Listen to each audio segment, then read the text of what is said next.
Gaming news today is all about Wolverine and why tone matters. There's a lot of discussion about the trailer. There's obviously excitement. There's weird debates about stuff that has been completely made up and fabricated. Surprise, surprise. But by and large, the more I watched the trailer, the more I watched the sit down with Insomniac afterwards, the focus on story, character, combat, violence, the presentation, I really do feel like they have nailed the tone of Wolverine. Now, later in this show, I've got sort of like a prepared segment where I wrote a little segment about why tone matters, and I want to walk through everything I've sort of picked up on in the trailer for the Wolverine game. I also would love to hear what you guys think. You know, PlayStation finally unveiling it, Insomniac finally unveiling Wolverine gameplay. And we've all been sort of waiting since that very, very first Wolverine PS5 trailer that took place, you know, all those years ago. And for me, just the tone was what I walked away with, saying they nailed it. That, you know, my primary concerns with Wolverine, since we knew they were going to be doing one, was mainly the combat. Like, how are you going to make the movement, the visceral nature, the speed, even the healing mechanic that they would likely have to utilize? How are you going to make that feel? And from what I'm seeing, they have really, really nailed all of those things. And so that's not just the thing to focus on, though, as well, right? You've got a character that people are interested in, have a history with. There's a story, there's lore, there's sort of a background of Logan that I think they were very, very careful and very intentional with. So I'm very excited to play it and want to talk about it with you guys. I want to hear what you thought. So if you're watching this later, you can leave a comment below. Is there anything that stood out? People are adding up all the different suits that they noticed, the different locations that they noticed, rumors about different characters, confirmation of certain characters. There's a lot of things in that trailer. I initially did a show about Saros because that one obviously got me a little bit more excited. It's closer at hand, and we got to see quite a bit more of Saros as the sequel, the spiritual sequel to Returnal, one of my all-time favorite games. But then I wanted to kind of circle back and say, hey, let's talk Wolverine. You know, I've really looked at over this trailer quite a bit. Someone in chat says Large Marge sent me. Yeah, we had a Large Marge reference the other day in my stream, and that was not intentional. But I've got some people to thank, and just for today and tomorrow, maybe October the 1st, but for the next couple of days, if you're a big-time gifter and you want to gift on Purple instead, they're doing a crazy incentive. Valorant will gift anywhere from 1 to 100 to my channel every time you do at least a 5. So we're going to have a bit of a competition, though, because Pathalon Phoenix does not want Twitch to win. We'll see if they can. So D kicked things off with a 5 bomb over here on YouTube, taking us to 541. We have these fancy new alerts that Creature made for me, and then Pathalon renews his VIP plus. Amskin already did his double last. I thank you for that. And then a 20 bomb comes in from Pathalon Phoenix.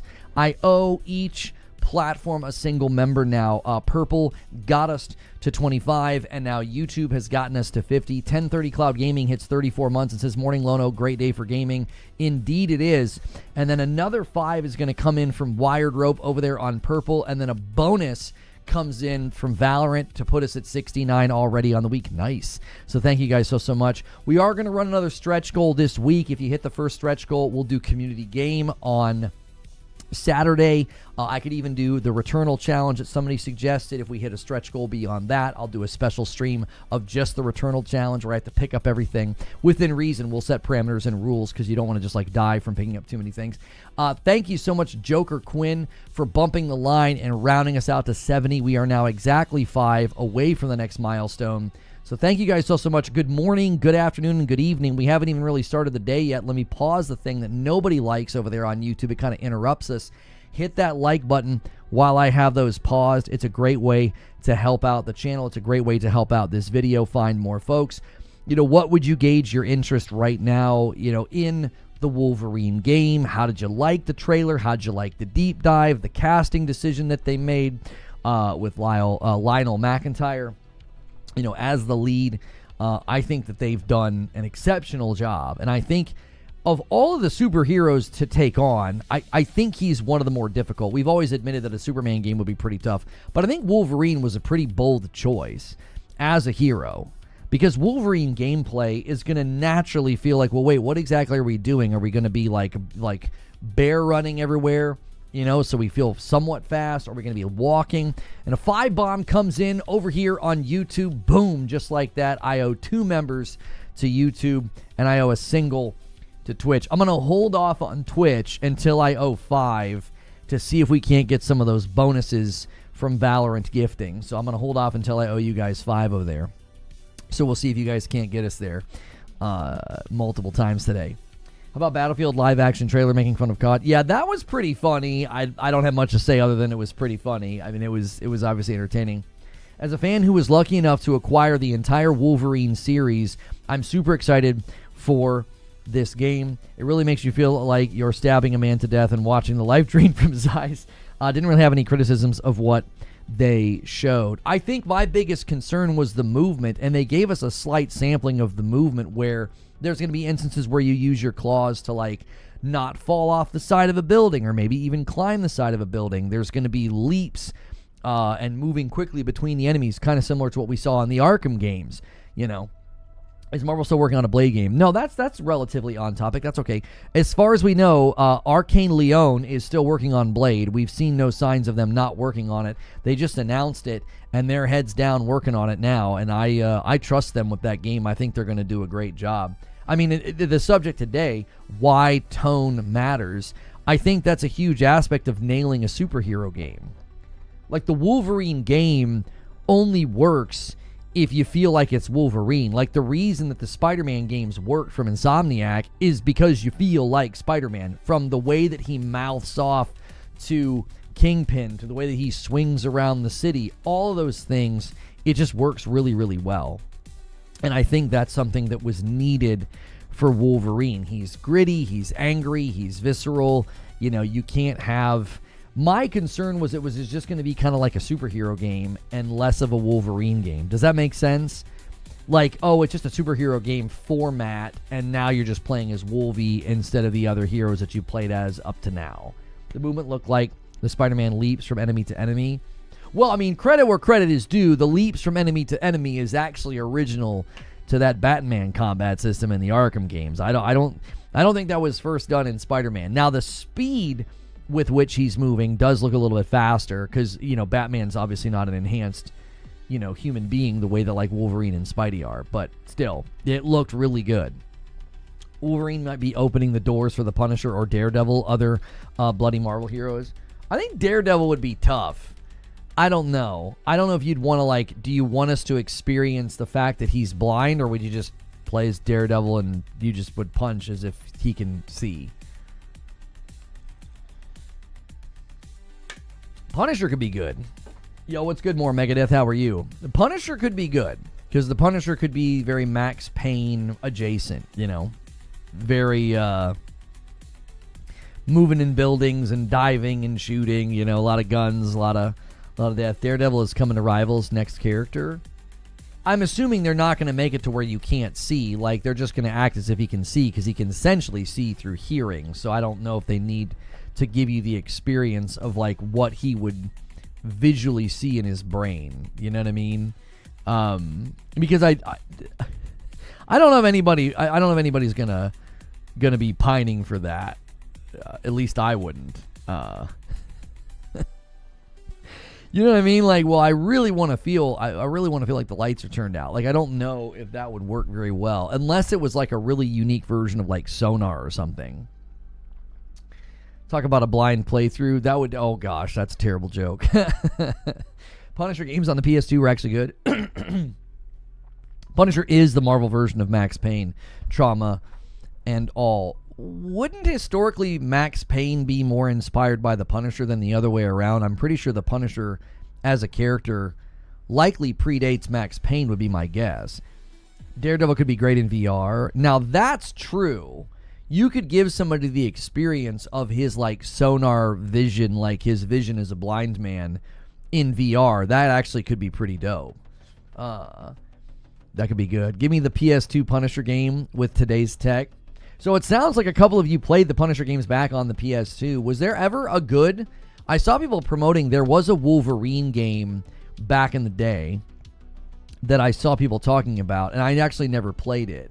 I steered away from superhero games for a really long time. They were traditionally not great, right? I feel like it was when Batman Arkham Asylum rolled around, it was like, oh, they're really making a video game with a superhero. It's not just what they kind of were up to that point where it was like hit or miss. I think I played like a Marvel Alliance game once before that I enjoyed, but Batman Arkham Asylum was kind of the first time. Now, a lot of people, I think, were worried that the Wolverine gameplay would end up feeling like that. I remember people thought the same thing about Spider-Man. They're like, well, it's just going to be Batman in a Spider-Man suit, and it ended up not being that way. They absolutely nailed the feeling of Spider-Man in the Spider-Man game. So, I mean, I always trusted that they would nail it with Wolverine. But, I mean, I did have my doubts. Some of those early versions of the gameplay, when the Wolverine gameplay leaked,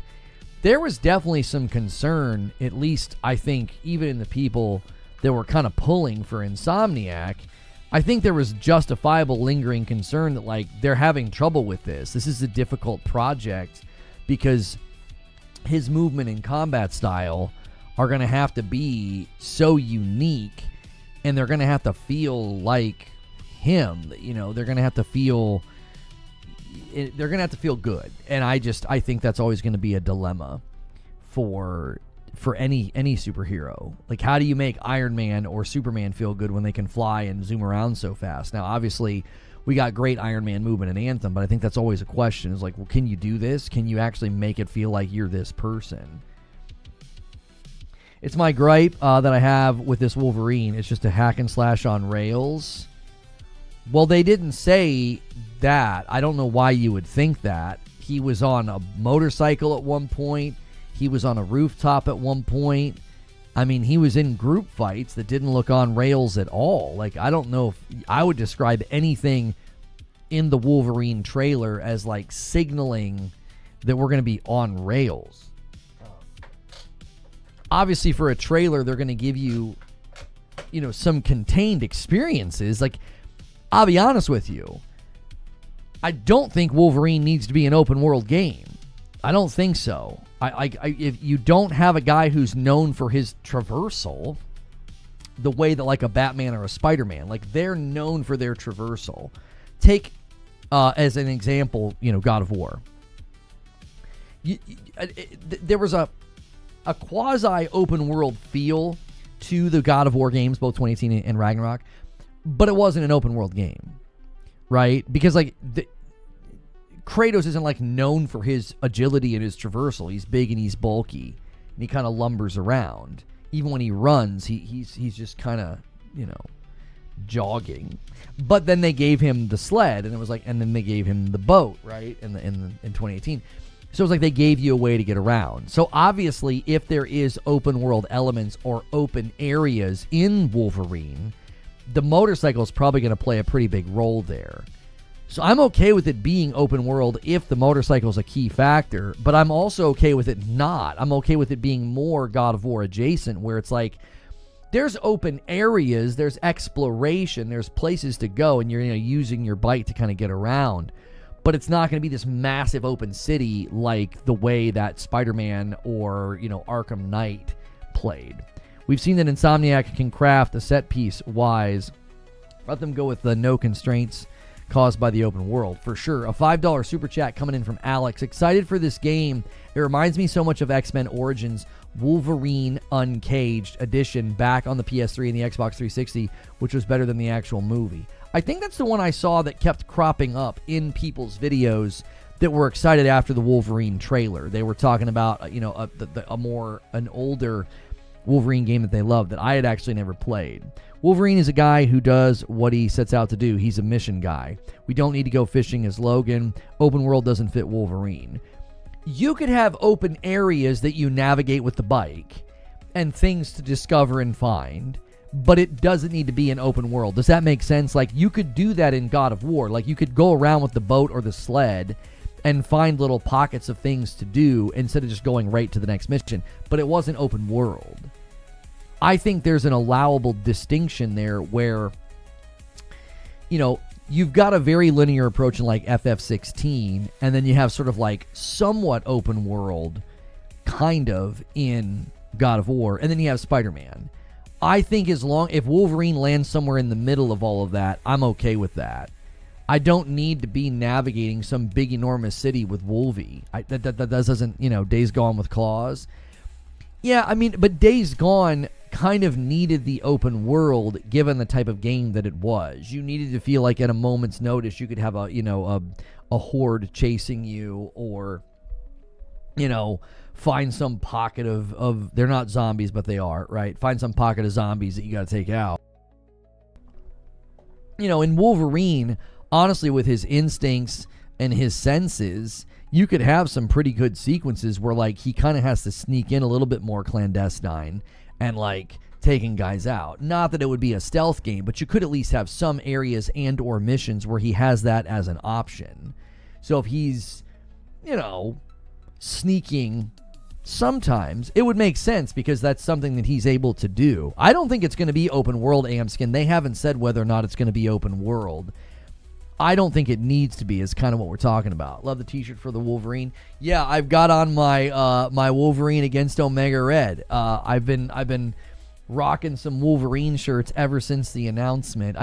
I grew up on the Uncanny X-Men on Saturday morning. That's the Wolverine that I was first introduced to. Where he's like, I could smell you from a mile away, bub. That Wolverine, where like he all of a sudden he's in the tree. And he's like, I could hear you guys talking on my... Like, he's just, being gruff and mouthy to everybody. And he's short. He was short in the Uncanny X-Men. But yeah, that was the Wolverine that I was first introduced to. So obviously when I started going and getting comics, because I wanted to draw the different characters, he and Gambit were like my two favorites. So I obviously loved what they did with Gambit in the Deadpool Wolverine movie.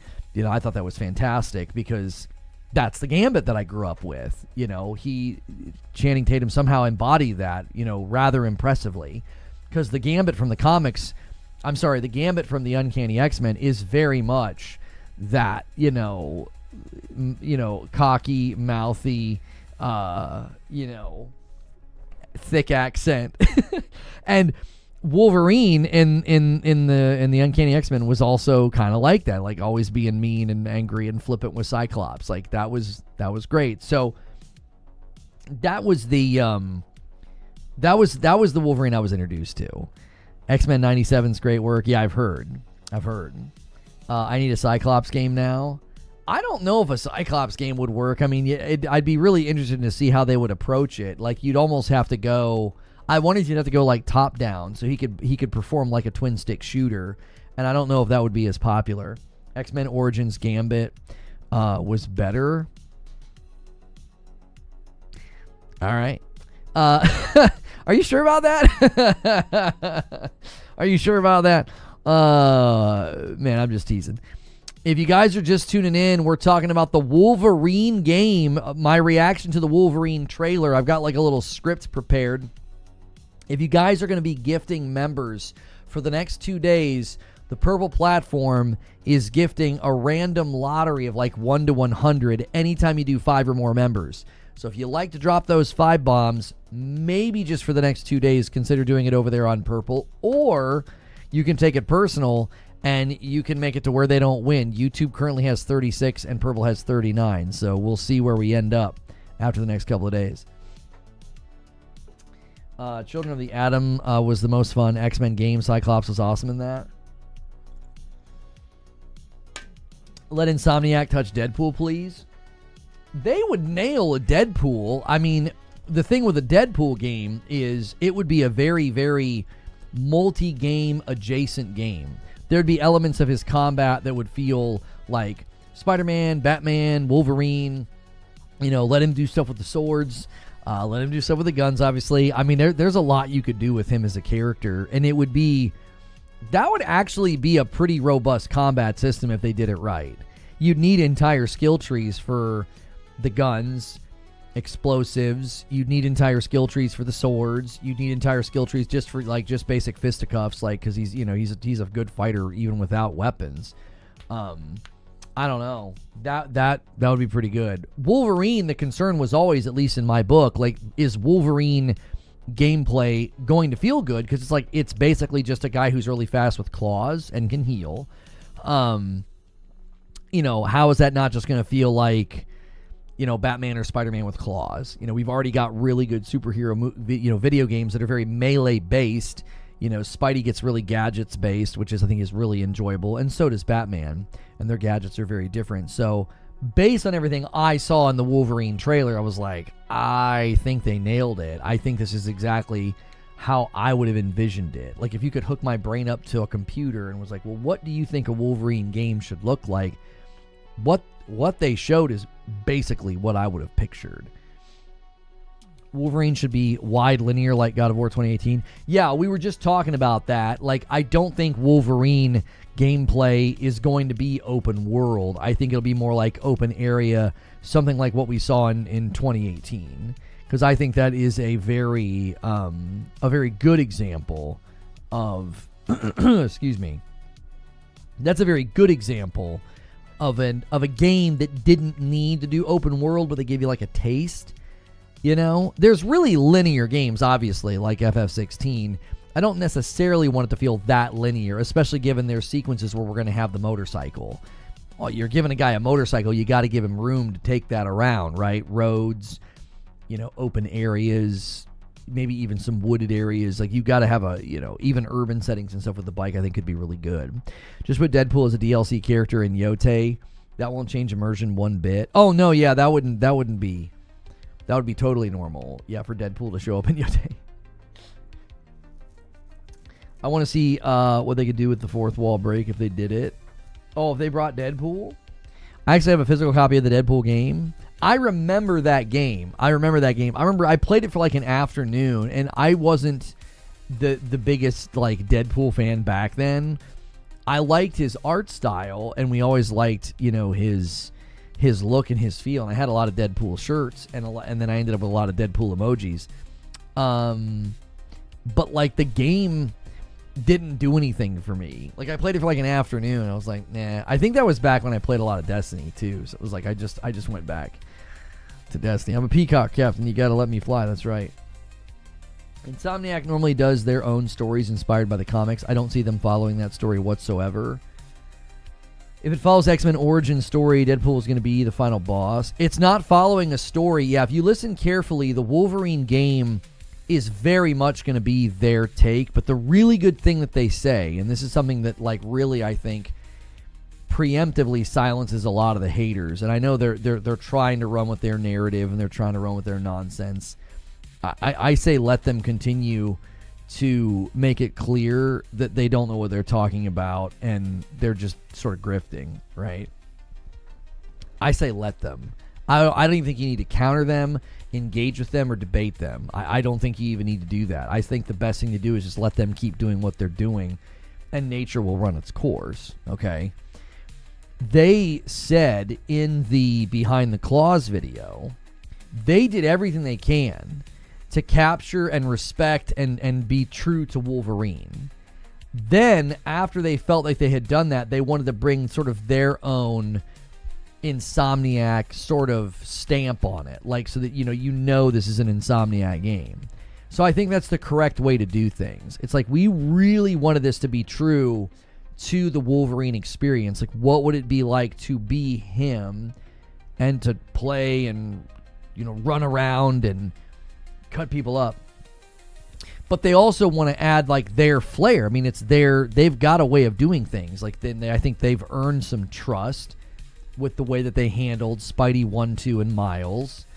They've earned some trust. It's like these guys can really put their touch on something, and it feels true to them and their prowess and their abilities, without it being like, we think that this is our version of Wolverine, right? It doesn't. They don't seem to be saying, like, this is our version of Wolverine. They say, we want to honor the essence and the experience of Wolverine. And after we felt like we have done that, we're also asking the question, like, how can we put our stamp and our DNA on it? Moaning at the trailer, they censor the game. Oh, are they censoring the game in certain pockets, in certain countries? The real question is, what loved one they kill off to make Wolverine go berserk? Yeah, my script and sort of my analysis on Wolverine and how they're handling his character in the story, I actually went all the way back to the first trailer.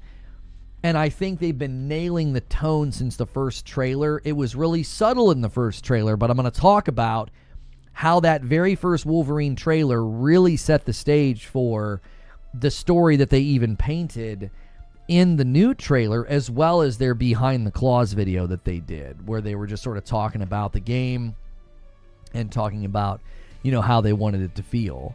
I think from that very first video, they were making it clear sort of the themes that were going to be at play in the game. The dark bar scene, loneliness, isolation. There's so much more to it. There's so much more to it. We'll get to that in about 30 minutes. Usually about an hour into the broadcast, I do my script. I think they kill his best friend, Morph. Gene's the only one who could set Logan off. Yeah, I mean, I don't really have a theory for how they get him to fight. It just tends to be sort of a flat tire of his character, is that, violence and that sort of life, it tends to follow him wherever he goes. I don't know if you need a strong reason. Sometimes they're coming for him, right? Sometimes they're coming for him. Like, it's not even a matter of like, oh, well, somebody did something and now he's got to go, get him. It's sometimes you have organizations that are trying to track him down. Create and feed him to its core without disrespecting the core of the IP. I vibe with that. That's not entirely true, not true. What are you guys saying is not true? If we don't get the laying in the bed with the picture meme, it's an 8 out of 10. Knowing Insomniac and PlayStation, that meme will land at a certain point, I imagine. They're not shy. They're not shy from leaning into the meme culture, which I don't know. There's plenty of I'm not quite sure why they tweeted what they tweeted, but boy, oh boy, did people read into it, and it's always fun to watch that. His past trauma will set him off. Yeah, I don't know if you need somebody to, like, enter... Oh, Gene being the only one that can set him off. Right, I don't necessarily think you need somebody or something to enter the frame to set him off. I think sometimes, the most straightforward stories are the best. Like, he's just a man that is followed. It's sort of his curse, is that he's followed by violence. He almost, resents. I've always feel like there's a resentment in that, like, he feels pushed to violence and he's so good at it, and yet he doesn't want to do it. So it always seems like an act of frustration when he has to actually do the thing that he does. Like, the claws come out, and I don't think he likes it. I mean, I think he's naturally good at it, but there's always seeming to be like a frustration in his character. All the interpretations that I've seen. My name, I can't see your full name. My name isn't real with a €2 super chat. What are the odds you got on review bombing happening? I don't think there'll be any review bombing. I mean, who cares? Let them. Do you think the game will be a one-off, or are they going to make a series? I mean, here's the thing. They've proven with both Miles Morales and Spider-Man 2 that when you have existing assets, you can turn a sequel really, really quickly. And Spider-Man had the unique advantage of the city being the bulk of that. So that really helped shorten the length of time in between Spidey 1, Miles, and Spidey 2. Because people are like, yeah, look at all this Insomniac work this gen. And I'm like, yeah, and both Miles and Spidey 2 had a distinct advantage of being able to build on an enormous pre-existing canvas. That's an immense, immense help to your development timeline, okay? Not to take away from what Insomniac has done, but it's a very unique situation. On average, you're not going to see an open world game get away with that. Like what Spidey 2 and Tears of the Kingdom are the only two I can think of that have tried it and also gotten away with it. So, given that reality, though, I will say Wolverine getting a sequel, it would just make sense if you've got an existing build, you got existing animations, a great character, a really, really great actor to portray him. It, to me, would lend itself to just be like, yeah, you would do another one. And maybe something significant happens at the end of Wolverine to set up a sequel, where one of the dilemmas you're always going to run into with a sequel in a superhero game is, what do you do with Wolverine in the sequel? What do you do with the Wolverine gameplay? What are you going to do with him? If he's still Wolverine and he's still really strong, and what do you do? Do you have a new skill tree? Do you have new abilities? Like what? Well, maybe something significant happens at the end. You know, maybe they do something to his healing ability. Maybe they somehow rip some of the adamantium out of him or something. I don't know. Because that's always going to be the dilemma with a superhero game, is like, what do you do in the second game? Do you just build upon what's already there? Like, I feel like Jedi Survivor from Fallen Order did a very, very good time. They did a very good job with that. And I think Spidey 2 did a great job with that as well. I don't know. Wolverine would be another challenge. I mean, they did it with Batman. There's, 3 or 4 great Batman games out there. He teams up with Blade. I don't know how you'd even open world Wolverine. He's not a crime fighter. He's not out patrolling the world to protect people. He's very task-oriented or reactionary. Right, somebody said that. He's very mission-oriented, which would make sense given his background as Weapon X, given his background with the X-Men. He wouldn't think he's like the friendly neighborhood Spider-Man or the Caped Crusader. It would be, no, he's got tasks and missions and things he has to do. A new DualSense is coming in November with removable battery. It's meant to replace existing models. I mean, a replaceable battery would be nice, to always have a fresh charged one sitting there. I kind of miss those days. It was a simpler time, You have like a battery pack you just pop into your in my 360 controller, my Xbox One controllers. I always had a fresh pack to slap in. We know Arkham is still ahead of its time, and the butt whoopings you can do will never be matched. I mean, I think we've gotten some melee-based combat systems that have matched it. I mean, you can really whoop up on people in God of War, and from what we're seeing in Wolverine, you can really whoop up on people in the Wolverine gameplay. I mean, he's slicing and dicing. I mean, he's hurting people real bad. And I mean, he's not just like breaking them down and throwing them off a building either. I mean, he's dismembering people. You know what I'm saying? There would not be open casket for any of these gentlemen that he's taking care of. There isn't much left. You know what I'm saying? They look like they ran into a wood chipper, Arkham was just faster than Assassin's Creed. For sure. I think there was definitely influences from Assassin's Creed in the Arkham games. That's undeniable. And I will say the speed with which those games ran was very enjoyable. It was one of the reasons they were so fun. The rooftop challenges in Arkham Knight where you're not allowed to get hit once, I did all of those, and it was so satisfying. So satisfying. You'd really, really got into a fun rhythm with that game. A 60 FPS update on Arkham Knight on consoles would be phenomenal.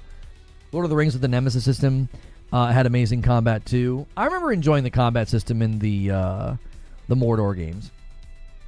Wasn't the blueprint for Spider-Sense system from Spider-Man 2, the game 2004? I mean, Marvel Spider-Man, to me, always felt like a remake of that game. I don't think anybody played either Spider-Man 1 or 2 and felt like it was a remake of a game from 20 years ago. I don't know if I heard anybody say that. That would be a very interesting read. Unless you mean like you fondly thought, yeah, this is a very great remake of a classics game that a classic Spider-Man game that I played a long time ago. I don't know if I remember anybody saying that they felt that way. My 5-year-old nephew asked me to buy this for him next year. Oh, my son was asking. He's like, am I going to be able to play Wolverine? I was like, no. I was like, I won't even show you the trailer, boy. You know what I'm saying? It's like, you're 9. You can wait to see this level of violence. Because the main villain is Doc Ock. Yeah, but I mean, the main villain being Dr. Octopus is not something that is unique to that one Spider-Man game. That's pretty common. I thought he was talking about an Arkham remake. They brought in the 2004 web-slinging designer to try out theirs, and he loved it. I remember people saying that they had really honored the web-slinging, and that there were people comparing it to a Spider-Man game of the past I thought was really good. I don't remember anybody saying that they felt like it was a remake, though. His head got cut off. His head got cut off also, and his head got cut off. Oh, and maybe I should have just kicked him with a different finisher for the third. That's right. Come on, Dad, I want to play Wolverine. No, boy. That's right. None of the older Activision games are even remotely like the 2018 Spider-Man or Spider-Man 2. That's what I'm saying. If you sort of nostalgically or sort of fondly, in a good, positive way, felt like it was a remake, I get that. I don't think I ever remember hearing anybody say they felt like it was a remake of an older game. I didn't feel like anybody was saying that.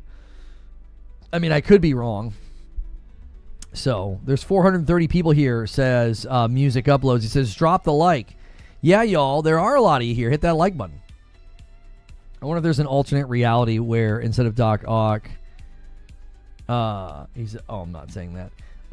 The Activision games mostly pale in comparison to the Insomniac games. Well, I mean, they're 20 years older, so I would expect them, This is one of the reasons why I think there was nervousness and even some trepidation about the Wolverine gameplay. It was like, listen, this is not an easy hero, I don't think, to just slap together a combat system for.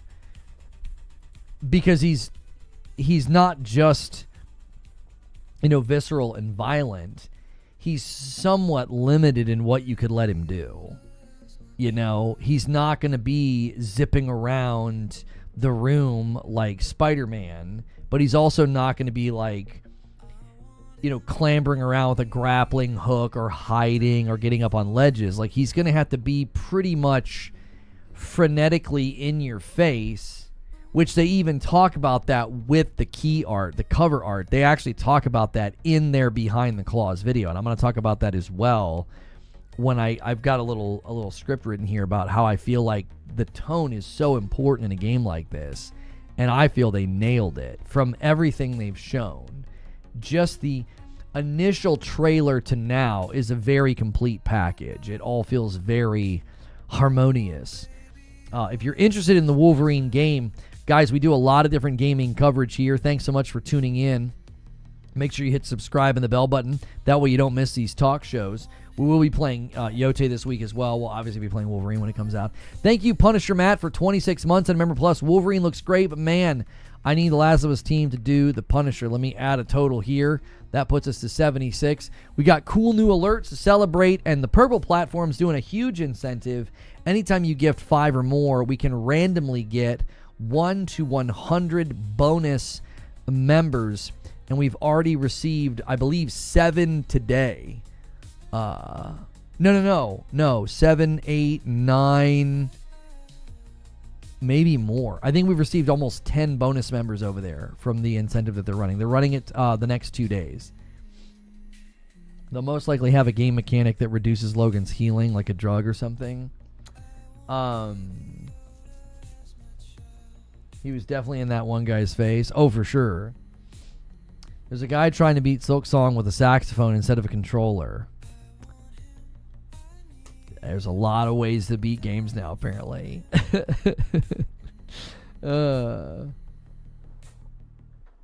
Wolverine fits a God of War style the most. When you say that, you mean like their approach to the open world, or you mean like... What do you mean? 1 minus 3? Dan, I'm not sure what you're saying. 1 minus 3, 1 plus 3, 1 minus 3. What are you saying?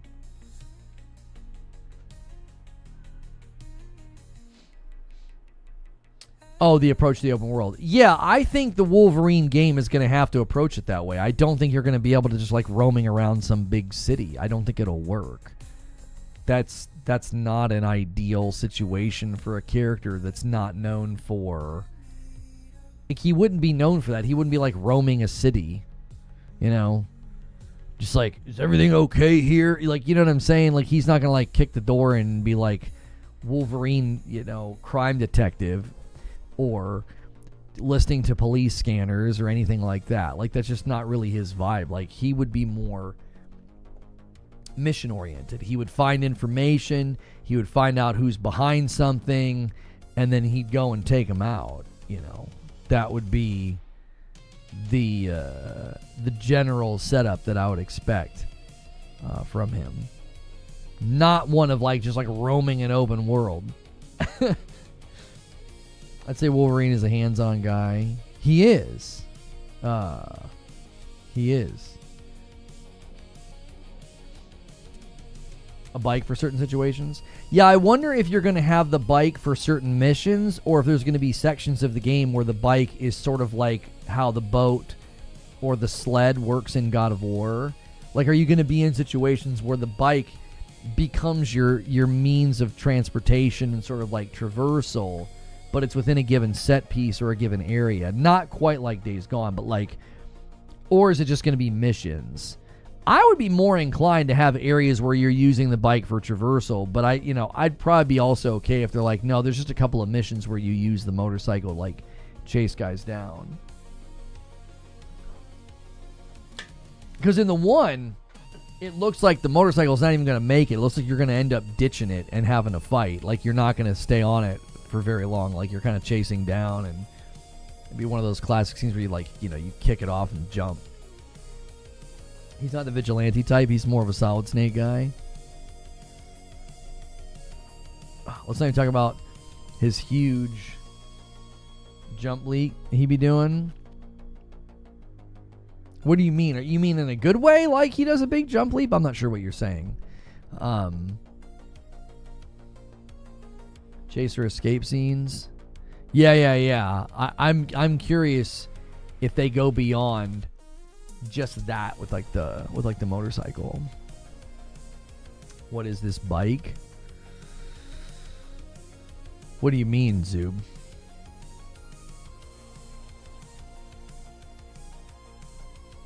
You're worried about them showing too much of the game? I felt that way with Death Stranding 2. I felt they showed way too much of that game. I don't know if you can show too much of like a Wolverine or like a Spider-Man or like a superhero game. I don't know if you can show too much. I'm coming in late. I don't know about a bike. So in the trailers, they show him on a motorcycle, and in the comics and in like the Uncanny X-Men, he commonly has a motorcycle that he uses to get around. So the thought would be, are they going to give you areas that are large enough to utilize that? Like in God of War in the first game, not in the first game, but in 2018 you have the boat, and then in Ragnarok you have the dog sled. Is the motorcycle going to function in that way?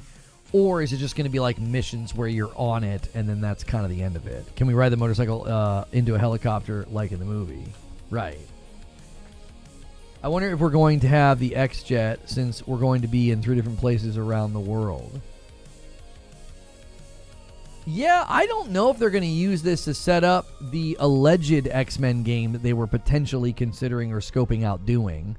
Like, would this set that up? Would your post-credits be, you know, Xavier or something like that? To me, the trailer doesn't tell you much, though. Well, we'll see what you think of what I came up with, Pathlon, because I wrote a decent script, a little decent segment about why tone matters, and everything I've picked up on from their commentary and the trailer is they've been very thoughtful about this. This is not just a slap together, everybody get excited, Wolverine's, you know, seething and growling. I think there's been a lot of intentionality on this project, and I think they've signaled that since the very first trailer to now, and it makes me more excited to play it.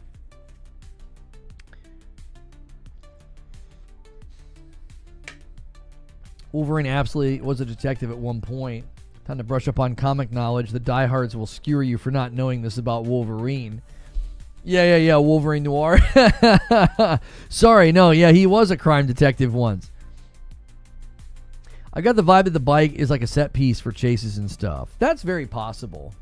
That's very possible. I'll be okay with it either way. I think if they have areas where you use it to get around, or they just have missions where you're riding on it to do like a chase, I'm fine either way. All this just made me think of X2 Wolverine's Revenge.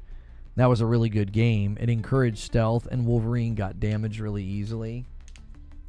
Yeah, it wouldn't surprise me if they do have some stealth missions in this, like an element of, you know, navigating an environment and using his really heightened senses and his abilities to potentially take people out, you know, relatively quickly and quietly.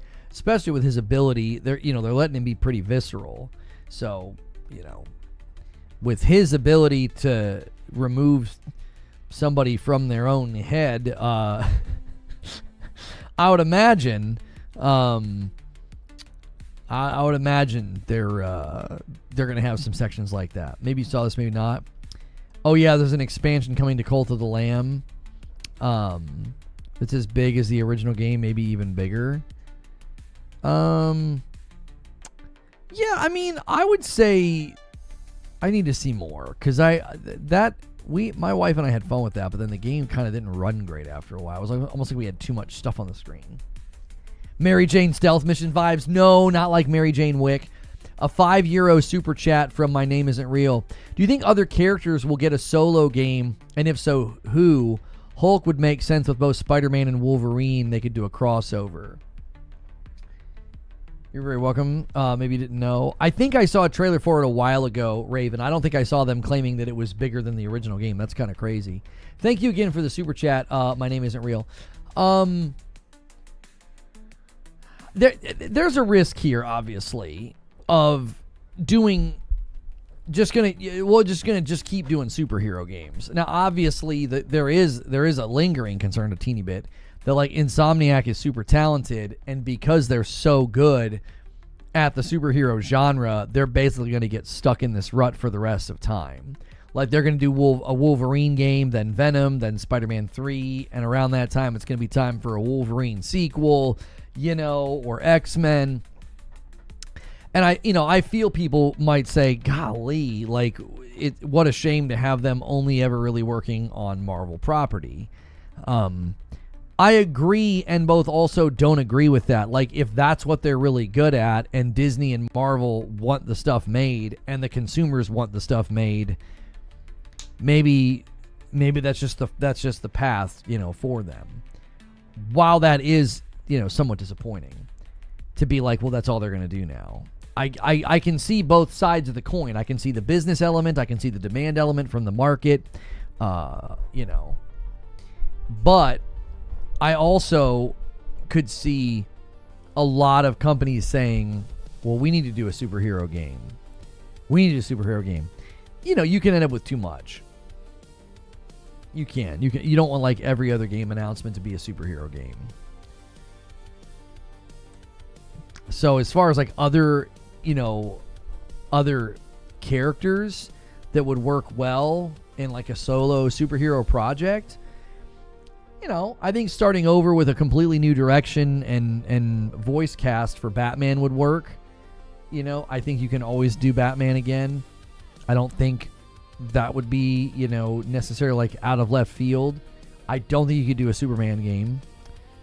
I think you could nail an Iron Man game if you grab some of the animations from Anthem. You know, the flying and the movement in Anthem was pretty spectacular. Yeah, I do think a Hulk game could be good, but again, this was a concern I had with the Venom game. You know, not just having it turned into sort of a button mashy punchy punch game where you don't do much. You know, I think that's fun for a little bit. But one of the reasons the Batman games got so good is, you know, the combat and your kit and your gear and your gadgets got pretty escalated near the end. Same with, you know, Spidey 1 and 2. So, just doing a bunch of superhero games, though, I feel like we have enough. I don't feel like we're lacking in superhero games to be like, oh, I hope they do more. Because you've got Wolverine coming. You got Marvel Tokone Fighting Souls. You got Marvel Rivals. Spider-Man 1, 2, and Miles are already out. There's pretty, I think, somewhat reliable rumors that a Venom game is coming. And then there's, like, obviously the rumor that, you know, they were also going to do an X-Men game. And then there's, like, the reboot of Batman somewhere. And then there's Blade. Yes, thank you, Zinthos. Do we really need any more? I just don't know.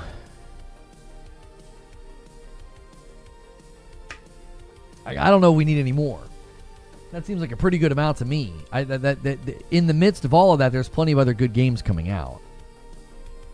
Yeah, there's the Marvel 1943 Rise of Hydra game. I forgot about that one. The leaked gameplay of that looks really, really good. I think the Black Panther game got canceled, didn't it? Marvel's oversaturated all media. Yeah, there's also just a general sense of Marvel fatigue that some people might start to feel anyways. It's just like, okay, enough is enough. I feel like every time I turn around, you know, I'm staring at a Marvel property. Yeah, the Black Panther game got canceled. Yeah, that's right. I remember reading that, and that was a bit of a bummer. A little confusing because the 1943 Rise of Hydra game is different. That also is going to feature Black Panther along with Captain America.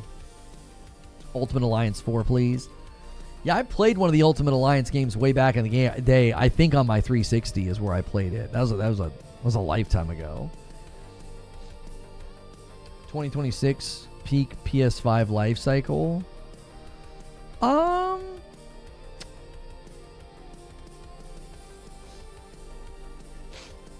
Yeah, I don't know. I feel like they've been very steady, and I don't feel like next year is going to be that much different with Saros and Wolverine and maybe a third surprise. That doesn't seem... that isn't that, you know. Mighty Keith says, YouTube effed all YouTubers on August 12th and kind of just moved on with its life.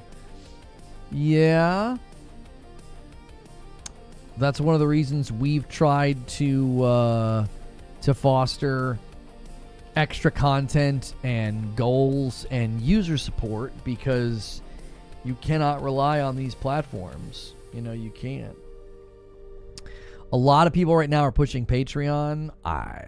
If I were ever to do a Patreon, it would be a completely separate thing. We try to put all of the extra content, all the extra gaming content here on the channel with incentives like we run for like a Friday night in a community game. Like, we try to do that. I know a lot of people are taking a different approach to what has happened, but I'm just kind of trusting the process. We're just going to put on great shows.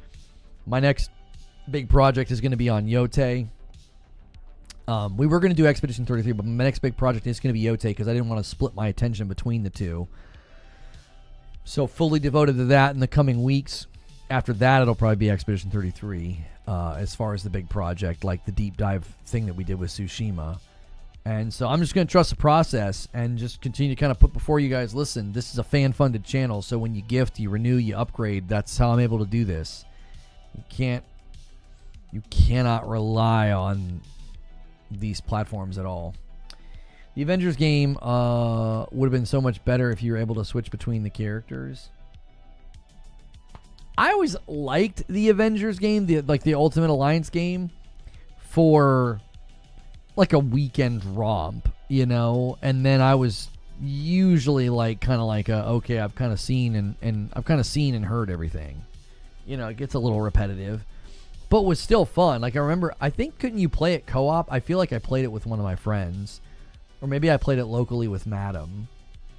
And I feel like we had fun with it. But after about a weekend, I felt like we were pretty much like, okay, you know, I think we played the dickens out of it. That probably didn't help. I think we put in 15 or 20 hours fairly quickly. Excited for the Expedition 33 project more than Yote? Well, we looked at it, Hex, and we didn't want my attention split, because in the coming weeks, I'm going to be trying to play Yote at a good clip. I don't want to rush. I'm also really enjoying Borderlands 4 with Madam. We just hit like 30 hours together. And also in the midst of all of that, I was going to be like trying to watch supercuts and story summaries of Expedition 33 and coming up with a script. Makes more sense to just fully devote my attention to Yote. And then, yes, we're going to pivot and try to have the Expedition 33 piece ready for the Game Awards. Yeah, and we also didn't want to make you guys wait on a Yote piece. Like if we did it in the other order, like the Yote video would get bumped. So, Joker Quinn gifts a member to rattle the cages here.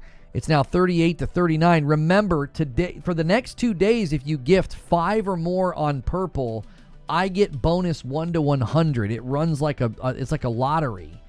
We've already gotten bonus 10 today. That's why we're at such a huge start on the week. So if you're going to go crazy with your gifting the next 2 days, purple, you're going to bless more folks, and it'll lead to more support for me. So if it doesn't matter to you, that's a great help to me. If you'd prefer to give on YouTube and try to stick it to Twitch, go for it. You guys have already done that. It's almost a tie. Wolverine will set up the X-Men game. A lot of people think that Marvel's Wolverine will set up an X-Men game. There was that Insomniac leak and chart that showed that an X-Men game was coming. There's also the rumor about the Venom game, right? Well, and then there's the Miles game. Think about what they did. They did Spider-Man. They have the post-credits where they confirm that Miles is in fact got abilities. That leads to his game. Then there's the Venom thing, where Venom's in Spider-Man 2. And there it is. Johnny Always gifts a 5 over there on purple. And we get a bonus from Valorant. Boom. There it is. We're at 83 already on the week. Thank you, boys, so much. Roll them dice. Do it. I'm going to hop into your stream for little bits and pieces. Don't want any spoilers. I don't think I'm going to put like a full playthrough on the channel, homie. I just... That'll be almost impossible because I'll be playing it every afternoon and evening, taking notes, recording scenes. You know, that's not going to be conducive to streaming it. We need 25 more likes on YouTube, guys. Make sure you've hit the thumbs up. Thanks so much for being here. In a couple minutes here, I'm going to go through my script about the Wolverine game and why tone matters. Why tone matters. Yeah, a Doctor Strange game could be pretty cool if they do like time control, kind of like some of the stuff they did with Ratchet. Let's see. I'm waiting to hear back from my wife. She took the boy in. His throat was like killing him. So we're hoping it's either just really bad drainage because it's been really bad this year. It's been really bad this time of year. Or they can get him on meds quick.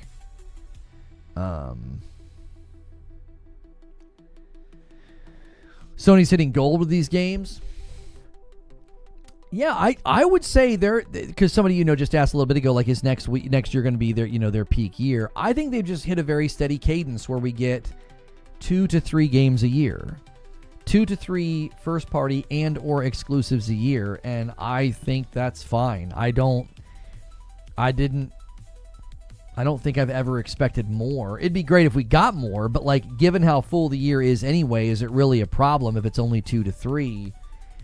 Especially with the number of big third parties, like with Borderlands 4 and that having tension with Yote just this week for me. It's like, I don't really mind getting 2 or 3 a year. Unless that's all you care about, then I'm like, well, I mean, I guess you could be disappointed. But do you not play any of the other games that come out?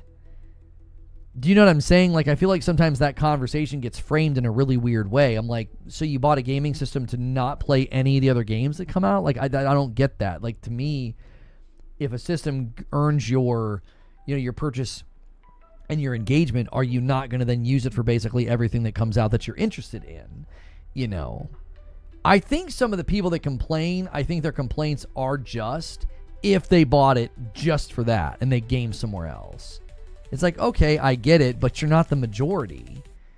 You're pretty minor spec in the grand scheme of things. I think the average person buys it and primarily games there. And then if you do that, you're like me. You're like, dude, I can't catch up on my backlog. I'm going to be splitting time between Borderlands and Yote. Like, I'm 30 hours into Borderlands.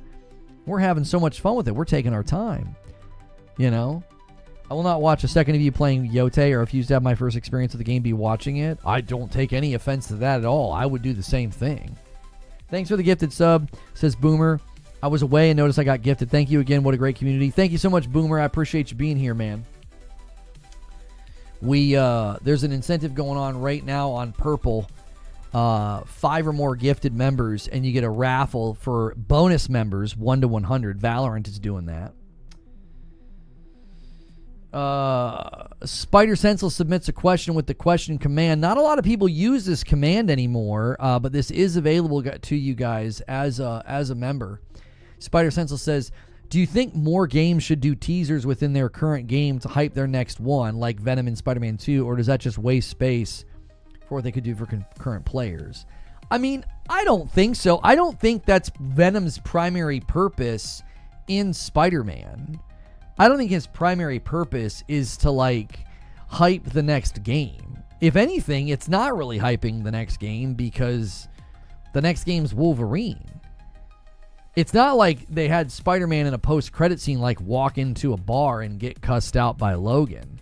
That obviously would have been hilarious. But, like, the Wolverine game was not hinted at all. And I don't think that was, like, Venom's primary purpose. Now, obviously, when they did the thing with Miles, it was pretty clear they were hinting that, like, okay, you're gonna get to do some stuff with Miles. You know, a whole game for $40 was, I think, a pleasant surprise. You know, if they do something with Wolverine to hint that the X-Men are coming, that'll be obviously pretty dope. Like, you roll credits and then Xavier, you know, comes and talks to you, or, you know, you hear rumors about some school, or maybe Wolverine just goes and checks out the school, like he sees it from a distance, and then that's kind of how they roll credits. I don't know, anything like that. I think they meant the hint of the symbiote post-credit in Spider-Man 1. Oh. To hint at, like, the next game. I mean, that's really common, though. I don't think that's unique. That doesn't feel unique to the Spider-Man game. That, like, you hint at the sequel in the end of the first game. I feel like a lot of games do that. They leave things open. I mean, they left things pretty wide open at the end of God of War 2018 when, you know, Atreus is like, they call me Loki. It was like, what? Like, what are you talking about? Now would be a good time, though, for me to do. Let me run you guys through my little segment here, my little piece here on Wolverine. Let's get the trailer up and running here for you guys. It has 7 million views. Needless to say, people are pretty pumped, and it surprisingly enough, it has not been age restricted. Yeah, let's get this set up properly here. There we go. Okay. Okay. I got a little script ready for you here.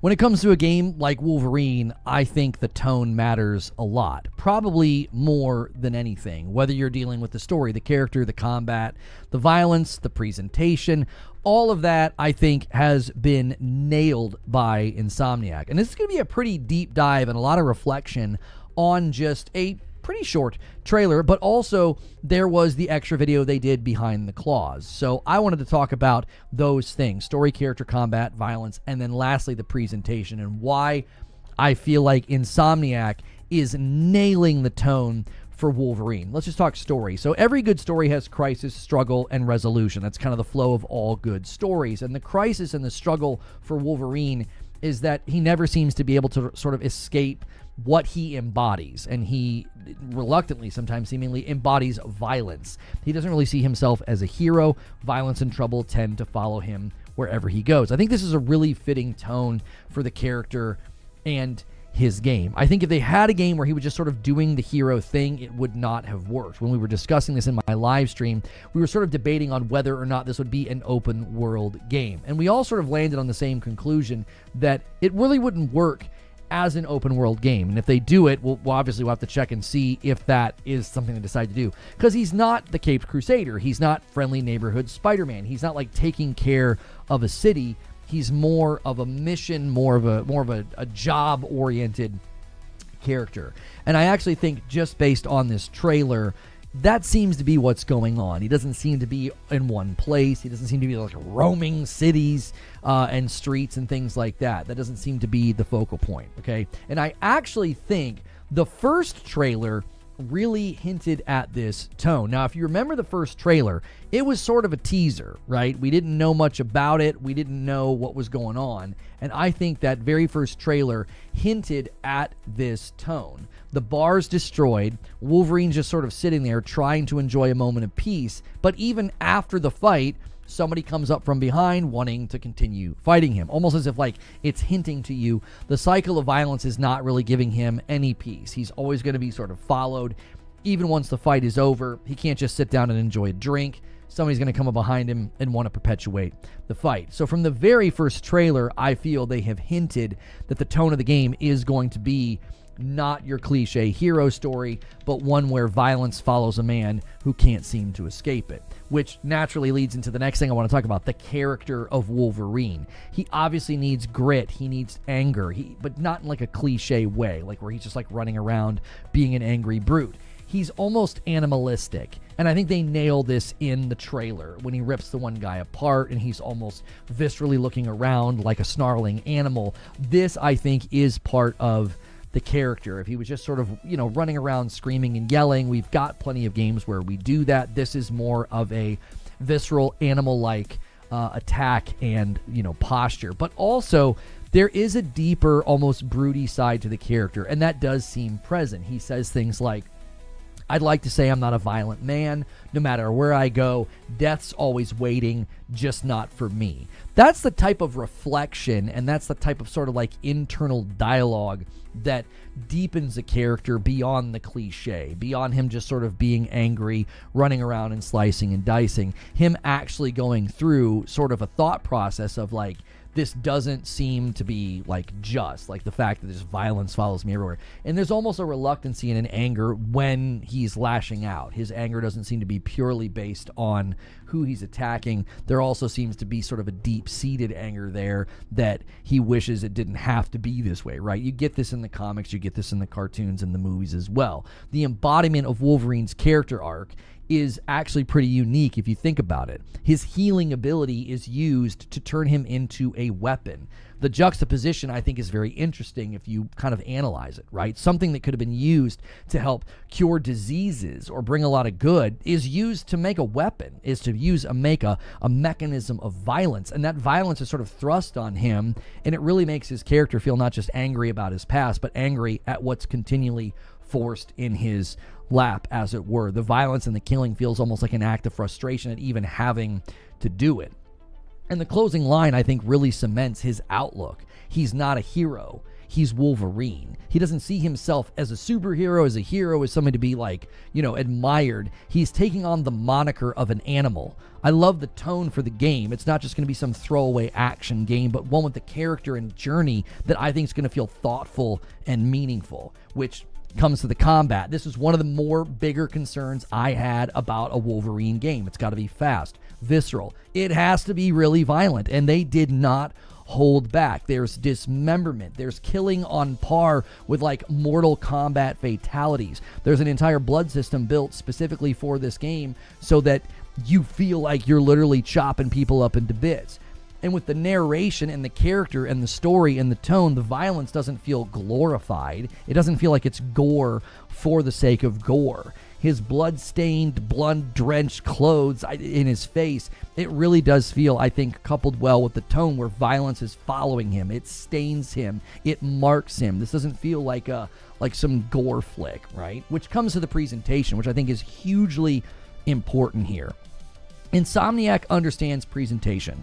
The way they nailed the feel of Spider-Man proves this, and the Wolverine trailer just re-cements my confidence in their abilities. Now, hopefully, they never grow tired of doing superhero games because they're really good at it. And when you're really good at something, you're probably going to continue to get asked to do it. The Wolverine trailer, honestly, I think gives us a glimpse into why the Venom game is rumored to be later. And you're like, well, why would the Venom game have anything to do with this? I would think they're going to take a similar approach, and they want to nail the feel of being Venom beyond their very basic approach that they had in Spider-Man 2. It's clear they wanted to capture the feel of Wolverine, which I don't think is easy to do. Like, do you make him lumber around like Kratos? Do you make him fast? Is he climbing buildings? Like, how exactly do you interpret his abilities? They coupled the first Wolverine trailer that we're watching right here with a behind the claws video. That video really shows their passion and their commitment. It's actually part of the presentation. It's part of why this landed so well. They talk about how he can be this sort of rage-filled mechanism of violence, but also he can show kindness, he can show tenderness. This means they understand that building a complex character is just as important as building a fun character to play as. How serious Liam McIntyre is taking this role is also really worthy of credit. He's not just like, oh yeah, this is exciting, I get to be Wolverine. The way he talks about this, he's taking this very, very serious. I think this is also a huge standout in their Behind the Claws video. They said that they wanted to build a story and a game that was true to the Wolverine experience and essence, and then they thought about how to put their stamp on it. At a time where creatives take the work of others and reinvent or reimagine, this is a breath of fresh air in the realm of priorities. Their priorities are to make Wolverine feel like Wolverine. That matters first. And then after that, they thought, okay, how can we put our stamp on it? I think you're going to be able to tell that this is an Insomniac game, and I think that's totally fine. Just how they talk about the cover artwork. The guy says it's dynamic, it's rough edge, there's a sense of urgency and forward movement and rage and fury, and that's Wolverine. They clearly want every piece of this game, even the cover art, to capture the tone and feel of the character. So to me, it's clear. For superhero games, especially a game like Wolverine, tone matters. And Insomniac doesn't just understand that, they appear to be nailing it. But that's just what I think. I'd love to hear what you think.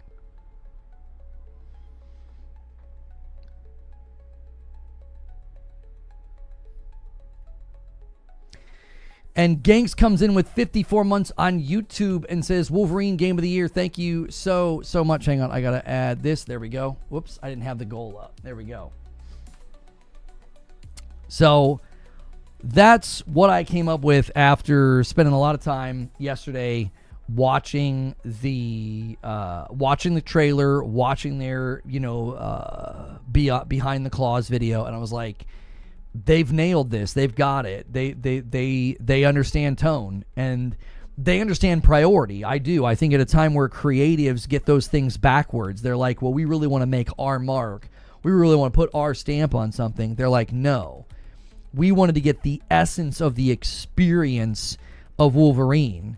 And then we thought about how can we kind of put our mark on it. Yo, Pugs with 51 months over there on Purple. Boom. 85. We're 15 away from the first 100.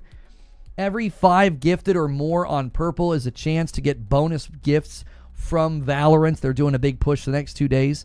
So thank you guys for continuing to do that.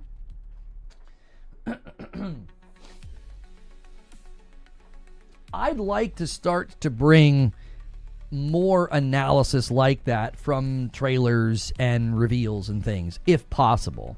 If I can do that with Wolverine, I can probably do that with pretty much anything, but it's obviously got to be something I'm super interested in. No, I did not play Silent Hill F. It's not really my kind of game. I've learned through many efforts that I just don't vibe with survival horror games. I loved Final Fantasy. I loved Resident Evil 7, but yeah, me and like survival horror games just don't blend. Like, I'm having a blast in Borderlands with my wife. I just finished playing Shinobi Art of Vengeance and First Berserker Kazan. Like, I've been moving through a lot of the games that came out this year. That one just didn't interest me. I tried the Silent Hill 2 remake and it just did nothing for me. It just doesn't speak to my my brain. So, yeah. If you guys haven't done so already, hit that like button. If you hit subscribe on YouTube, that's totally free. That will enable you to talk in my chat, and we appreciate all the folks hitting subscribe today. At this point, give Insomniac all the superhero games. I mean, I do think that is one of the valid concerns here, is that they're going to nail this, to such a degree that they're going to get kind of stuck being, the superhero developer. So, well, looks like my wife is going to McDonald's. So hopefully my boy is good. We'll see. She's probably getting him a cheeseburger, to cheer him up for lunch. I know I mentioned Destiny a lot when here. I simply, because of your history with it, you see a few larger content creators are stepping away from the game. Yeah, a lot of them have done it before. This feels a little bit more significant, a little bit more prominent, We'll see. We will see. I was saying that as a compliment. No. T-Tube, I know you're complimenting them. Right? I know you're complimenting them. I think there are people concerned that that's what they'll turn into. Like, that's all they'll make. They won't make anything else. What happened to the kiddo? His throat was just really scratchy. We're hoping it was just like drainage, because there is some stuff going around. So it'd be a bad week to get below the weather. It's like our last week of soccer and fall break from school. So we'll see. I will know soon enough when they get back. But yeah, I get people's concern and fear there. I think it's valid. I think it's totally valid. How's Kentucky weather treating you? It's been terrible.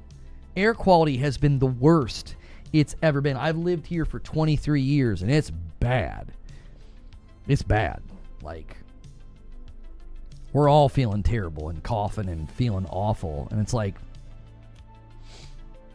maybe he's turning into a werewolf. That's a distinct possibility. It is. Guys, we need 200 likes on the video. Make sure you're doing that thing. If you guys are watching in both places, thanks so much for being here.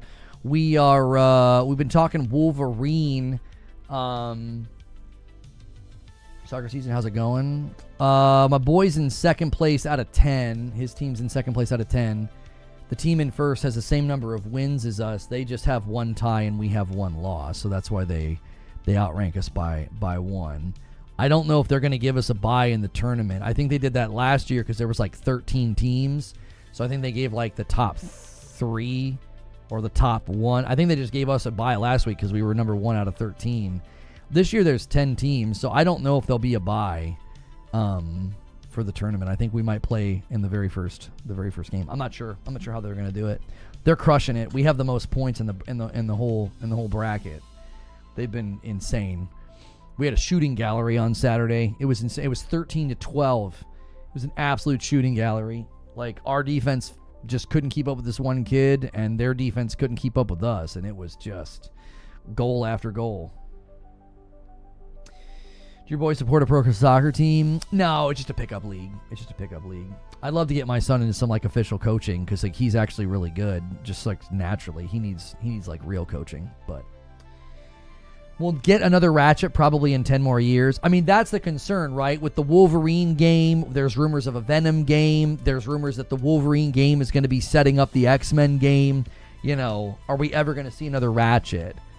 I think Lono could do a really good Wolverine cosplay. I dressed up as Wolverine one year for Halloween. I don't know if I have the picture anywhere. It always pops up on like my Facebook memories around this time of year. I don't have an easy way of checking photos. I thought it was decent. We couldn't get good claws. I had to use like Freddy Krueger claws. But that we made it work.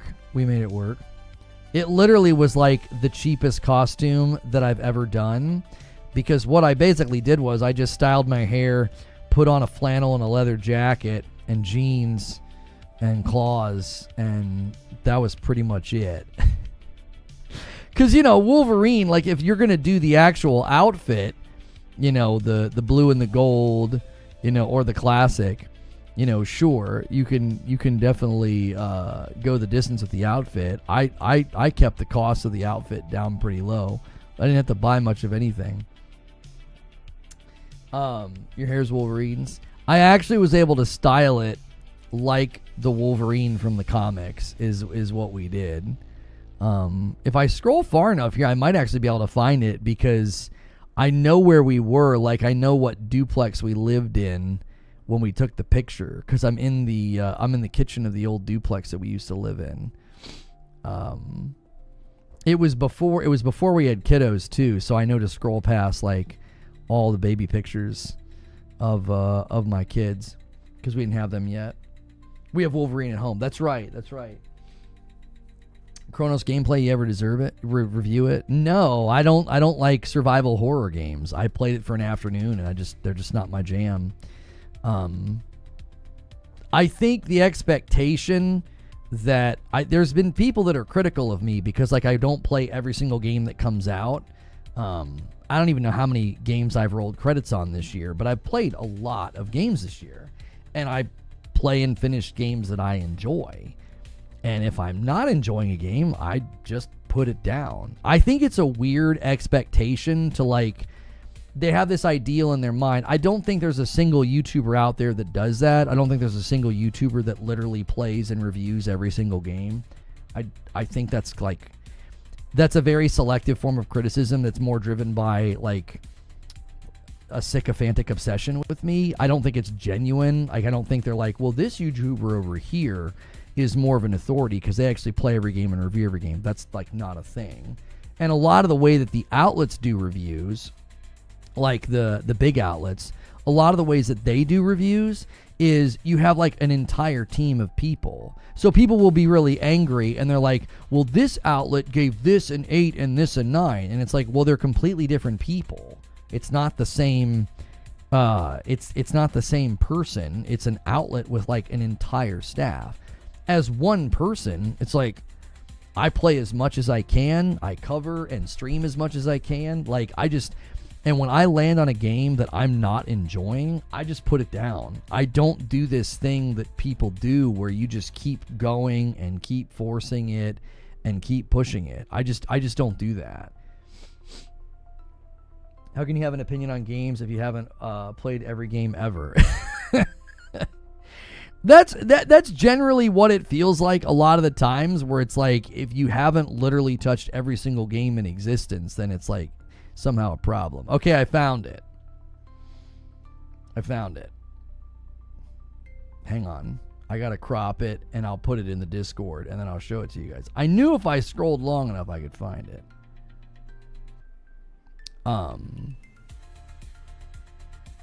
I think it makes more sense to talk about a game that you actually have sort of a history with or an affinity for. If you talk about a game that you didn't like, I feel like people would understandably be just like, well, you just sound kind of like you didn't like it, so how can we trust your judgment on it? Okay, yeah, so I don't even know when this was. When was this? This would have been our first duplex. So this would be, how long ago would that be? We moved, my daughter's 11. This is probably 12 or 13 years ago. This is 12 or 13 years ago.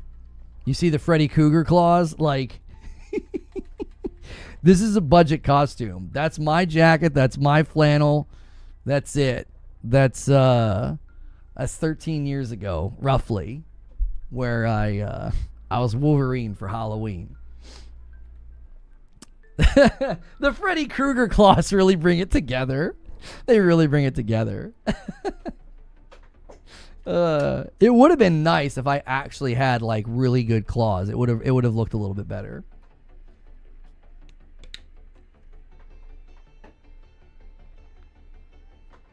Yeah, I'm not against trying a new genre, Corey. If I try the new genre and it's just not working, I'm going to put it down. Do you know what I'm saying? Like as an example, like if I put a bunch of time into a fighting game, I just don't think it would serve much of a purpose because like my judgment, my criticism, my irritation with the game, much of that would be based on my lack of affinity and ability within the game. I'm not very good at them. I don't really like them that much. So like my criticism wouldn't be very good. It would be like, well, you don't really like those games, right? So it wouldn't really be worth a ton of time. I've kind of discovered that I just really don't like survival horror games. So like if I played one to completion and just like had all these criticisms, that were largely rooted in my lack of enjoyment or my lack of ability or whatever, it would be like, well, you don't really like these games. Why'd you play it? Do you see? Like, you lose either way. You either force it, play a game you don't really like, and then people are going to be like, well, your criticism's so biased because you don't like these games. Isn't it better for everybody involved for me just to be like, yeah, I don't really like these games. I'm just going to kind of move on. Like, that to me makes the most sense. As an example, I really, really like Returnal. And if I listen to somebody review it who hate rogues, and they just bellyached the entire review about all the rogue mechanics, I would be like, you know what, with respect, this is a really stupid review. Like, you don't like these types of games, you forced it, and now you're criticizing the game from that perspective. Like, that doesn't seem worthwhile. Do you know what I mean? That's how I've been approaching games this year. Is if I try something out that's outside my wheelhouse and I'm not vibing with it, I put it down. Like, I did not think I was going to like Shinobi Art of Vengeance as much as I did. I loved it. It was like everything I want from a platformer. And then Silksong rubbed me the wrong way. And I was like, nope, I'm not doing this. This is just putting me in a bad mood. I'm not having fun. I'm not going to force this. Same thing with Chronos. It was like, I see the artistry. I see the excellence. I see the good work. I'm like, this will appeal to people that like this sort of thing. I'm not going to have fun with this, you know. Borderlands 4. There are people that probably aren't playing Borderlands. Understandably, it's not their vibe. I can't get enough of it. My wife and I are like 30 hours in. I'm like, this is excellent. This is everything I wanted from, you know, an open world first playthrough, by the way. We're not dealing with any of the frustrations that I dealt with in Borderlands 3. You're approaching games like a reasonable adult. That's crazy enough to work. I feel like you're generally going to get a better response from things. You bellyached about Returnal until you tried it again. False and completely made up. That's not true. I liked Returnal and I loved it, and I was critical of the imbalance in Act 3 and ended up, you know, being... It ended up being one of my favorite games. So that's actually not true. I never did that. I actually had a pretty thoughtful take on Returnal. And I was right. The devs ended up agreeing with me and many others who said that, you know, Biome 3 was a little imbalanced. So that's not at all what I did. And also, I think if you're critical of something and you're like, hey, if they fix this, I'll come back. There are people that did that just with the FOV setting in Borderlands. They're like, I'll come back if they add FOV. And they did. And a bunch of people, you know, came back. And a lot of people came back to Returnal because, like, they patched it. I've said the same thing with Silksong. I'm like, add a Stake of Marika mechanic and I'll come back. I'm not doing this run back thing. Like, you know, gaming is here for me. I'm not here for gaming. Like, it's here to serve me. You know, if you play like you serve gaming, I think you probably rob yourself of enjoyment and you're doing it more out of a weird, you know, allegiance to something. Like, I don't feel any allegiance to a game just because I start playing it. You know, if I start playing something, it's kind of similar to a show. Like, I did that with The Last of Us show. It went in such a horrible direction. I just stopped watching it. I was like, this is garbage. Like, I'm not giving this another minute of my time. I didn't watch The Acolyte either because I knew, I was like, I'm gonna hate this. Why would I watch this? So, I come back to Lono dressed up as Wolverine. That's right.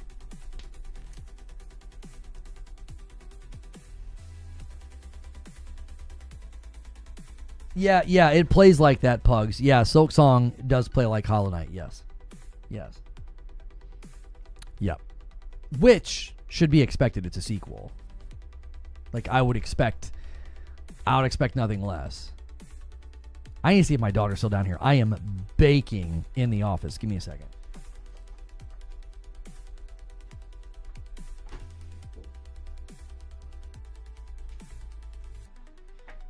I need like a fan in here when the kids want to watch a movie or something. I was absolutely roasting because the air just doesn't circulate. It's terrible. Entertainment Weekly rated it a top 5 show. I'm pretty forgiving. Yeah, that's ridiculous. Good call. Why are you playing games you aren't enjoying? Returnal's great. I played 24 hours, but did not finish the game. I'm not disappointed. A great example of me stopping a game I wasn't enjoying is Ender Lilies, because I love Metroidvanias, and Ender Lilies just felt really sloppy with the dodge. The dodge just felt stupid and clumsy, and I didn't like it. And then I looked up Ender Magnolia, and they rectified that within like the first 20 minutes of the game, and people were very, very highly praising that. They were like, hey, they really listened to feedback on Ender Lilies. So I literally stopped playing the first game and played the second game all the way to credits and loved every second of it. I think that's another just good example of like, you don't need to force it. Like there's not some rule written in stone somewhere that you must abide by the gamer gods. Like, well, you started the game, you must now finish it. If you feel that sense of compulsion and then you also then equally feel satisfaction, then by all means go right ahead. I don't feel that, and I think it's been a better experience in gaming when you just admit you're like, this isn't doing it for me. I'm putting this down, you know. You need a ceiling fan in your room? Yeah, there's not really room for that. It's kind of a low ceiling. I agree and disagree. I play what I like, but if I bought it, I also feel like I'm obligated to play it even if I don't really enjoy it.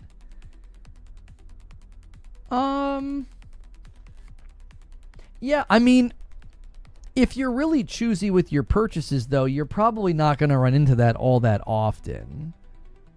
You know what I mean? Like, as someone who covers gaming for a living, I obviously am getting like, well, let's check out that new game and see if it's any good. Then I'm like, yeah, this really isn't for me. Now, sometimes I'm going to be more choosy. Like when Silent Hill F came out, I was like, guys, y'all know the drill here. I'm not going to like this. It's not going to be worth our time. I tried the Silent Hill 2 remake, and it just didn't vibe with me. So, you know, so why do that? You know, why force it? So there, you know, I am being a little bit more choosy. What's the verdict? Okay. Virus.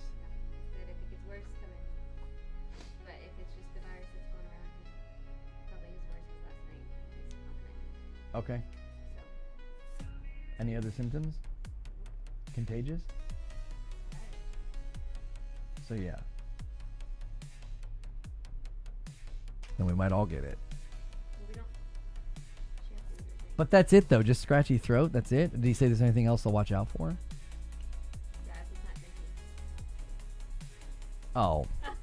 Yeah, stay hydrated.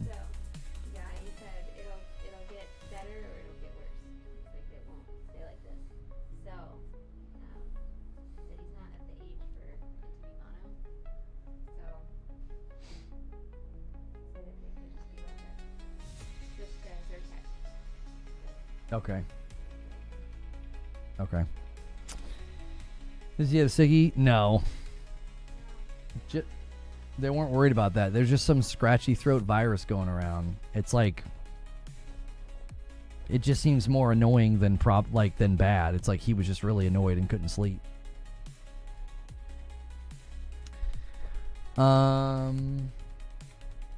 Just like Baby Steps, Lono got where he didn't like it.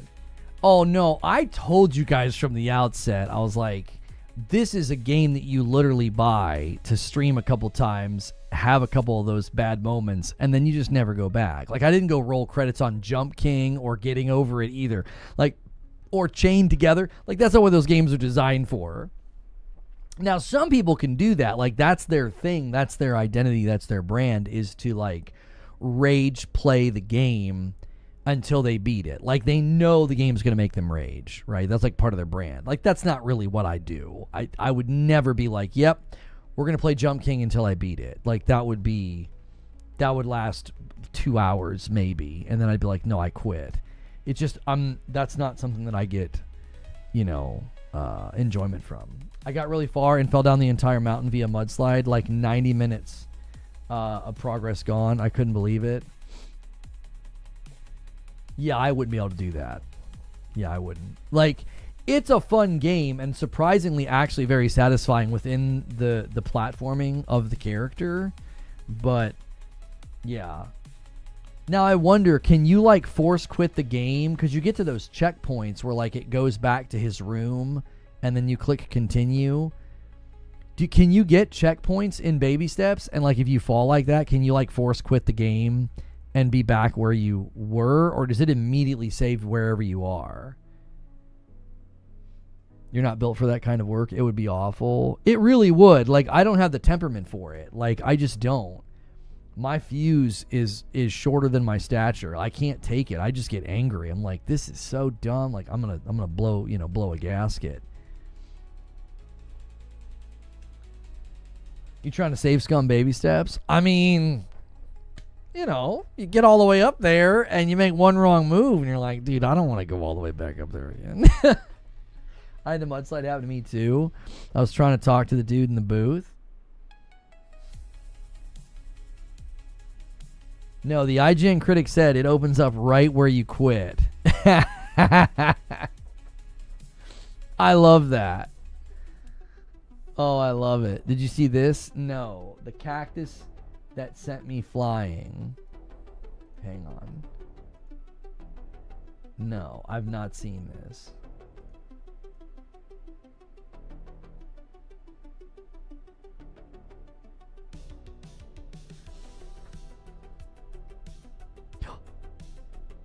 Dude, the cactus punched him.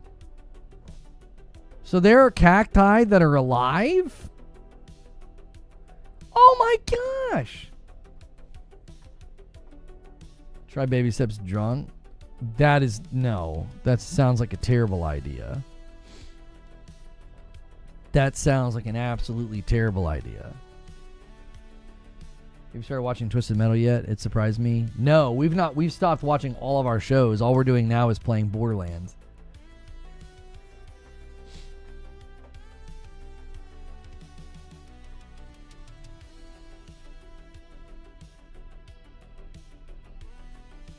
Removing baby steps from the wish list, TY. I just don't think that's not. I don't think that's a game you would buy unless you really like those kind of games, which I can't think there's an enormous audience for, like, rage games. It's a rage game. It's meant to make you rage. It's meant to have stuff like that where you don't even know that's going to happen. You get shoved by a cacti. It's like, it's not just a matter of, like, navigating platforming and taking good steps. Like, you can literally get smacked down like that.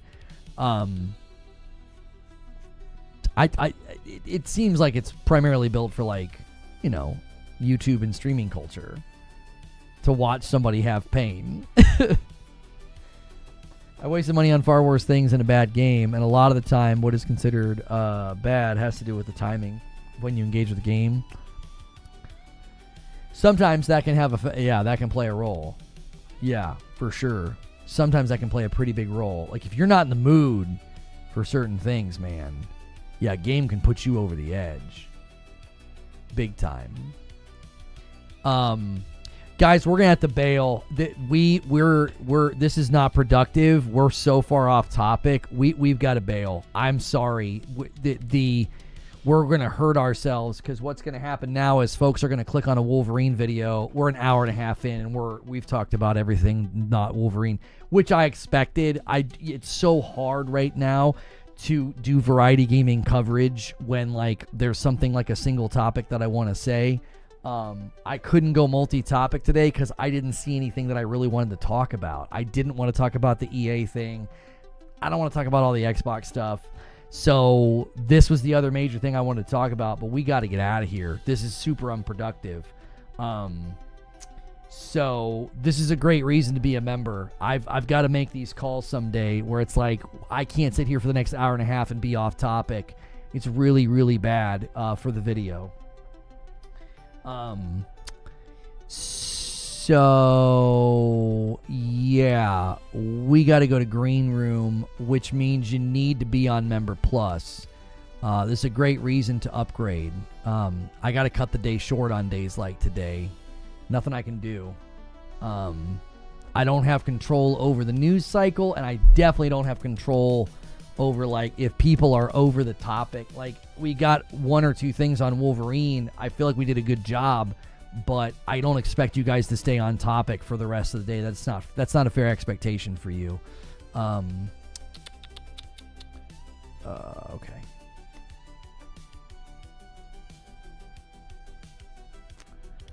All right.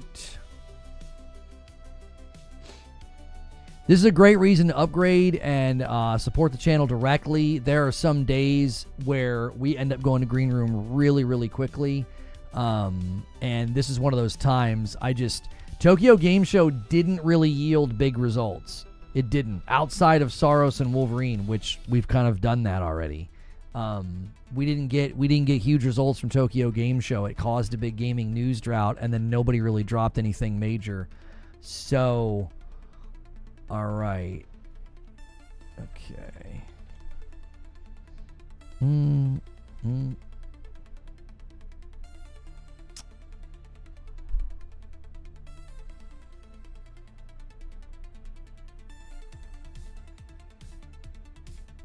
I look at the time when you said green room.